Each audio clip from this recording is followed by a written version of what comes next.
Bonjour, ici Philippe Michaud pour le blog Branche-toi de Best Buy. Tout comme moi, vous avez sûrement à la maison un réfrigérateur qui a un ou plusieurs tiroirs de fruits à légumes. En demandant à gauche et à droite à mes amis, je me suis rendu compte que la majorité des gens ne savent pas comment se servir de leur tiroir de fruits à légumes.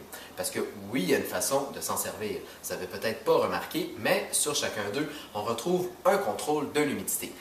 On peut régler l'humidité à basse, moyenne ou élevée. Et puis ça, ça a un impact sur la durée de conservation des aliments.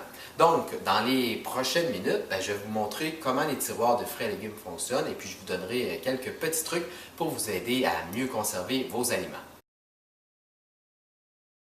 Le fonctionnement des tiroirs de fruits et légumes est assez simple. En fait, vous avez probablement un curseur comme celui-ci dans votre réfrigérateur. C'est très simple. Quand il est à l'eau, l'humidité est basse, tandis que quand il est ici à high, l'humidité est élevée. Et puis sinon, on peut régler à moyenne. Donc, comme vous pouvez voir, je crois, sur la caméra, ici, la petite fenêtre porte est ouverte. Donc, on laisse l'humidité s'échapper. C'est pour ça que l'humidité est basse. Tandis que en mettant le curseur comme ça, à élever, la petite fenêtre est fermée, donc l'humidité reste à l'intérieur du tiroir.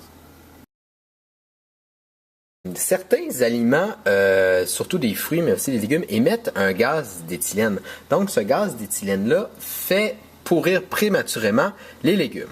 Donc, c'est pour cette raison que dans le tiroir avec l'humidité réglée à l'eau, on met surtout des fruits. Donc comme ça, le gaz d'éthylène va pouvoir s'échapper par la petite fenêtre et éviter de faire pourrir prématurément les fruits et certains légumes. Et donc, ils vont se conserver plus longtemps. Dans le second tiroir, celui avec l'humidité élevée, on retrouve surtout des légumes à feuilles, comme des laitues, des fines herbes, mais on retrouve également des poivrons.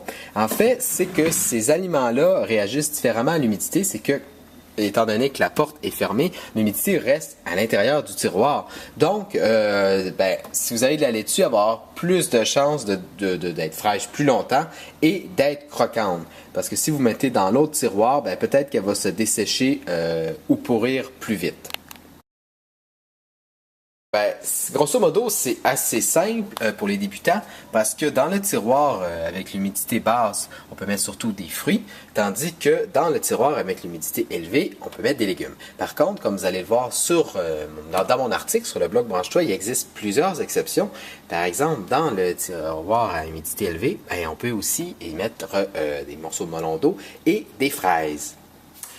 Voilà, j'espère que cette vidéo vous a bien expliqué comment fonctionnaient les tiroirs de fruits et légumes. En terminant, j'aimerais faire une petite précision sur le fait que certains aliments, comme les pommes de terre, l'ail, les oignons, ne devraient pas être conservés au réfrigérateur, mais plutôt soit sur le comptoir ou dans le garde-manger. En effet, quand on les met dans le réfrigérateur, ils ont plus de chances soit de pourrir rapidement, de se ratatiner, d'avoir mauvais goût, de perdre de leur saveur. Donc voilà, c'était Philippe Michaud pour le blog Branche-toi de Best Buy. Et si vous avez besoin d'informations supplémentaires, vous pouvez toujours lire mon article complet sur le blog Branche-toi de Best Buy. Merci, à la prochaine!